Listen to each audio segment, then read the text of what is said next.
लग्नाचे दागिने म्हणजे श्रीमंत पेशवाई दागिने, नाशिकचे सुप्रसिद्ध सराफ मयूर अलंकार सराफ।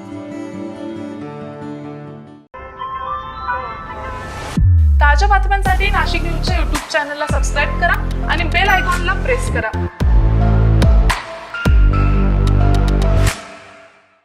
गोदावरी नदीमध्ये बापू पुलाजवळ पाण्यात एका युवकाचा मृतदेह आढळून आल्याची धक्कादायक घटना घडली असून दरम्यान ही आत्महत्या की घातपात याचा तपास पोलिसांकडून सुरू आहे। रोहित भिकन चव्हाण असे मृत्युमुखी पडलेल्या युवकाचे नाव असून त्याचा चुलत भाऊ आकाश चव्हाण यांनी जिल्हा शासकीय रुग्णालयात मंगळवारी सायंकाळी 7:30 वाजेच्या सुमारास त्याला दाखल केले असता वैद्यकीय अधिकाऱ्यांनी तपासून त्यास मृत घोषित केले। या प्रकरणी गंगापूर पोलीस ठाण्यात अकस्मात मृत्यूची नोंद करण्यात आली असून पुढील तपास हवालदार आहिरे हे करत आहेत।